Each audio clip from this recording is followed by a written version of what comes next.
Assalamualaikum warahmatullahi wabarakatuh. Mari kita lanjutkan pembelajaran interaktif multimedia untuk siswa sekolah menengah kejuruan jurusan Teknik Kendaraan Ringan Otomotif. Pada pertemuan kali ini kita akan membahas tentang rem tromol. Pada tipe rem tromol, kekuatan tenaga pengereman diperoleh dari sepatu rem yang diam, menekan permukaan tromol bagian dalam yang berputar bersama-sama dengan roda. Karena self-energizing action ditimbulkan oleh tenaga putar tromol dan tenaga mengembangnya sepatu, kekuatan tenaga pengereman yang besar diakibatkan oleh usaha pedal yang relatif kecil. Ya, ini adalah gambar dari rem tromol, ya, di mana ini adalah titik gesekan dan ini adalah putaran dari tromol itu sendiri. Yang adalah tipe trailing secondary shoe dan ini adalah leading primary shoe atau sepatu rem utama, ini sepatu rem kedua. Ya. Ini adalah komponen-komponen utama dari rem tromol yang terdiri dari backing plate, silinder roda, sepatu rem dan kanvas, dan tromol rem itu sendiri atau brake drum.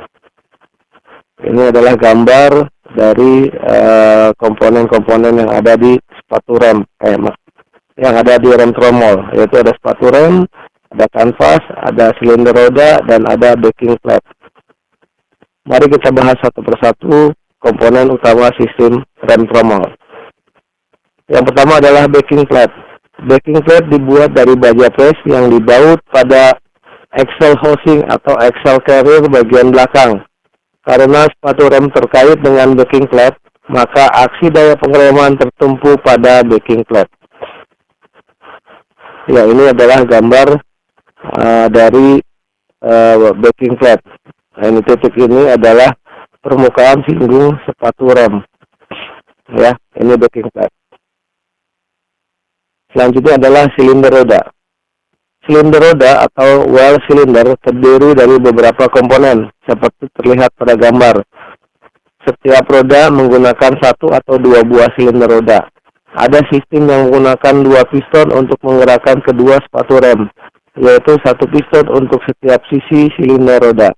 Sedangkan sistem yang lainnya hanya menggunakan satu piston untuk menggerakkan hanya satu sepatu rem. Bila timbul tekanan hidrolis pada master cylinder, maka akan menggerakkan piston cup. Piston akan menekan ke arah sepatu rem, kemudian bersama-sama menekan tromol rem. Apabila rem tidak bekerja, maka piston akan kembali ke posisi semula dengan adanya kekuatan pegas pembalik sepatu rem dan pegas kompresi yang mengkerut. Bladder plug disediakan pada silinder roda, gunanya untuk membuang udara dari minyak rem. Ini adalah gambar dari silinder roda tipe double piston. Di sini ada piston, ada compression spring yang berguna untuk mengembalikan piston, kemudian ada from master cylinder, ya, ini buat cairan masuk, kemudian ada bladder plug untuk membuang angin atau disebut dengan nipple, kemudian ini ada piston dan piston cup. Ya, yang selanjutnya ini adalah tipe single piston. Ya, ini ada pistonnya, hanya ada satu buah, kemudian ada compression spring atau pegas menekan, kemudian bladder plug atau nipple, kemudian ada spring seat dan cup. Selanjutnya adalah sepatu rem dan kanvas rem. Sepatu rem atau brake shoe, seperti juga tromol atau drum, memiliki bentuk setengah lingkaran. Biasanya sepatu rem dibuat dari plat baja.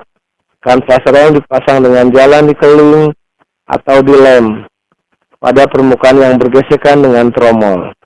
Kanvas ini harus dapat menahan panas dan aus dan harus mempunyai koefisien gesek yang tinggi. Koefisien tersebut sedapat mungkin tidak mudah dipengaruhi oleh keadaan turun naiknya temperatur dan kelembaban yang silih berganti. Umumnya kanvas terbuat dari campuran fiber metalik dengan brass, lead, plastik, dan sebagainya, dan diproses dengan ketinggian panas tertentu. Ya, ini adalah gambar dari sepatu rem dan kanvas rem. Ya, ini sepatu remnya, brake shoe dan ini brake leading atau kanvasnya. Selanjutnya adalah tromol rem. Tromol rem atau brake drum umumnya terbuat dari besi tuang atau gray cast iron, dan gambar penampangnya seperti terlihat di bawah di gambar. Tromol rem ini letaknya sangat dekat dengan sepatu rem, tanpa bersentuhan dan berputar bersama roda. Ketika kanvas menekan permukaan bagian dalam tromol, bila rem bekerja, ya, maka gesekan panas tersebut dapat mencapai suhu 200 derajat Celcius sampai 300 derajat Celcius. Ya, ini adalah gambar penampang tromol rem. Selanjutnya adalah tipe-tipe rem tromol. Ya, rem tromol digunakan pada berbagai kombinasi dari leading dan trailing shoes. Nah, ini adalah tipe-tipe rem tromol. Ada tipe leading and trailing, ada tipe two leading, ada tipe uniservo, ada tipe duo servo. Kita bahas satu persatu tipe leading dan tipe trailing. Ini adalah gambar pada tipe leading dan tipe trailing, di mana bagian ujung atas masing-masing sepatu rem ditekan membuka oleh silinder roda atau well cylinder, sedangkan bagian ujung bawah berputar atau mengembang. Tipe ini hanya terdapat pada silinder roda tunggal.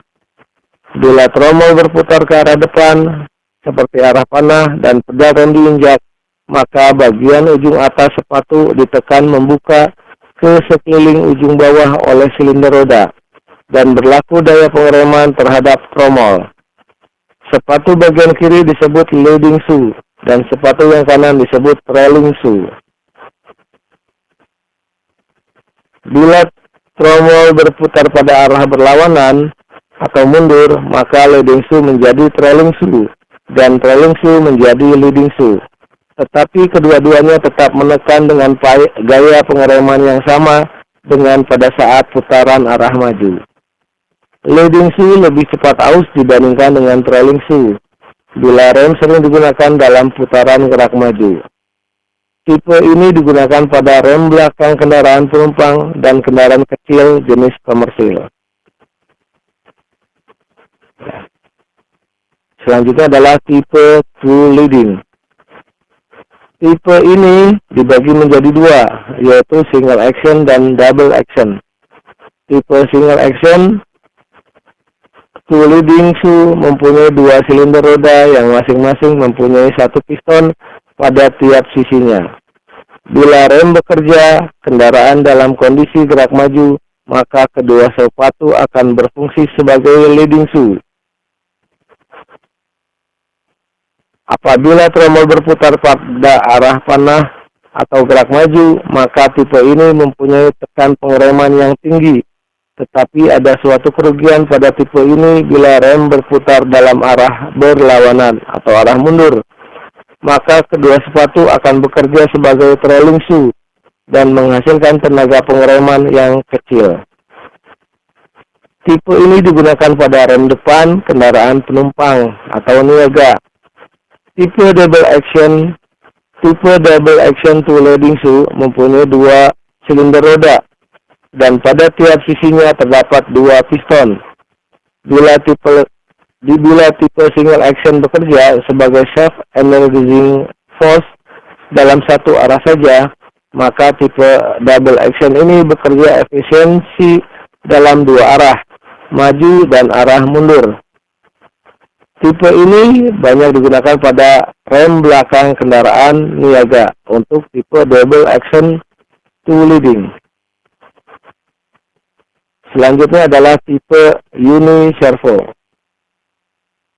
Hai semua, hari ini kita akan mempelajari bagaimana rem tromol itu beroperasi. Kita tahu rem tromol itu jenis rem yang banyak sekali digunakan pada kendaraan besar seperti bus, truk dan pick-up. Alasan mengapa rem tromol banyak digunakan pada kendaraan besar, karena rem tromol dinilai memiliki daya pengereman yang lebih kuat. Hal itu dikarenakan luas penampang gesekan lebih luas.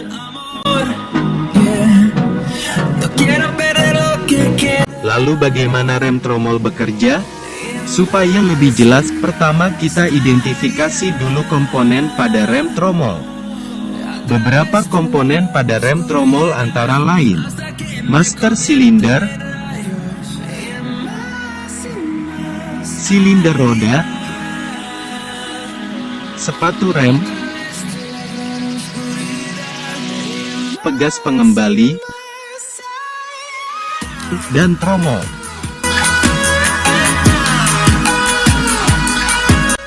Cara kerja rem tromol bisa Anda lihat pada animasi berikut.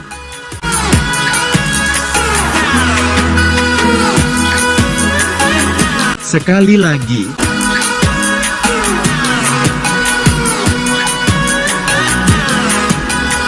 masih bingung? Mari kita bahas secara perlahan.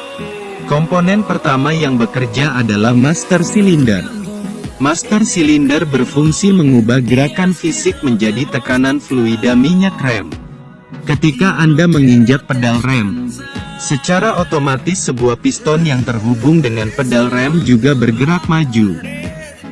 Piston yang bergerak maju tersebut akan mendorong fluida yang ada di dalam tabung master silinder. Akibatnya ada aliran minyak rem menuju selang output dengan tekanan tertentu.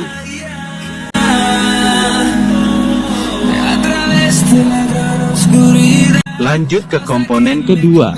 Silinder roda juga hampir sama seperti master silinder. Tapi silinder roda berfungsi kebalikan dari master silinder, yaitu mengubah kembali energi dalam bentuk fluida bertekanan menjadi gerakan fisik. Untuk menjalankan fungsi ini, silinder roda memerlukan dua buah piston. Ketika minyak rem bertekanan masuk dari selang input, secara otomatis kedua piston yang ada di dalam tabung silinder roda terdorong keluar. Sehingga ujung masing-masing piston akan memanjang dan mendorong sepatu rem sampai kedua sepatu rem bergesekan dengan tromol rem. Karena sepatu rem sudah bergesekan dengan tromol rem, maka putaran tromol rem dapat berhenti. Apa yang terjadi ketika kita melepas injakan pedal rem?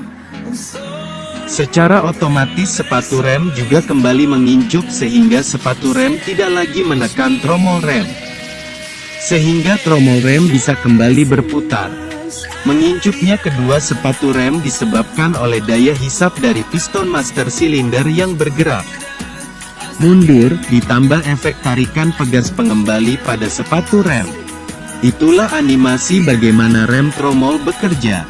Berikutnya kita akan membahas komponen rem tromol secara lebih rinci. Semoga bermanfaat.